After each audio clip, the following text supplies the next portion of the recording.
காஞ்சிபுரம் மாவட்டம் ஸ்ரீபெரும்பத்தூர் சட்டமன்ற தொகுதியில் தேசிய ஜனநாயக கூட்டணியின் அதிமுக வேட்பாளர் மதனந்தபுரம் கே பழனி இரட்டை இலை சின்னத்திற்கு தீவிர வாக்கு சேகரிப்பில் ஈடுபட்டார்.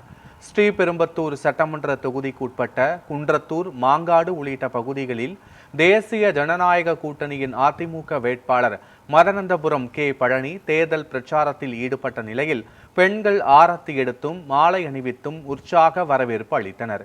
இந்த நிலையில் அதிமுக மாநில இலக்கிய அணி செயலாளரும் முன்னாள் அமைச்சருமான வைகை செல்வன் அதிமுக வேட்பாளர் மதனந்தபுரம் பழனிக்கு ஆதரவாக தீவிர வாக்கு சேகரிப்பில் ஈடுபட்டார்.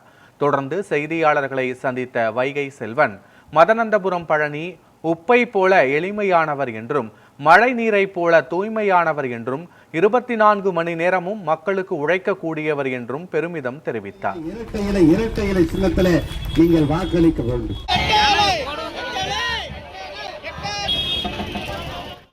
ஸ்ரீபெரும்பத்தூர் சட்டமன்ற தொகுதியில் குன்றத்தூரில் நடைபெற்றது. மிகப்பெரிய அளவிலே வரவேற்பு இருக்கிறது.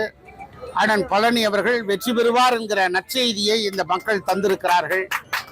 ஆக அப்படிப்பட்ட நம்முடைய சட்டமன்ற உறுப்பினராக ஏற்கனவே இந்த தொகுதியில் இருந்து பணியாற்றியவர் மீண்டும் இதே தொகுதியில் களம் காண்டிருக்கிறார்.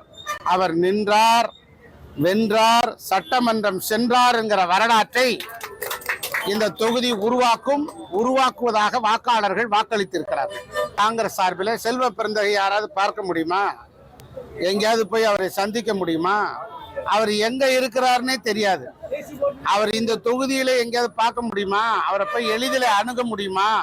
ஏதாவது உதவி கேட்க முடியுமா? எதுவுமே கேட்க முடியாது. அவரை பார்ப்பதே கடினம். இன்னைக்கு ஈடி ரெய்டு நடக்குது, வீட்டுக்குள்ள பூட்டி முடங்கி போய் கிடக்கிறாரு. அவரை சுற்றி 50-60 பேர் அடியாட்கள் தான் இருக்கிறார்கள்.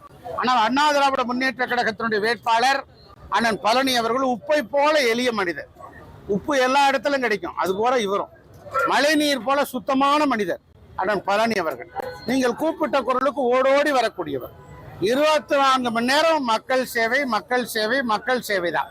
ஆக இப்படிப்பட்டவரை தேர்ந்தெடுப்பதன் மூலம்தான் இந்த தொகுதி வளர்ச்சி பெறும், முதன்மையான தொகுதியாக மாற்றும்.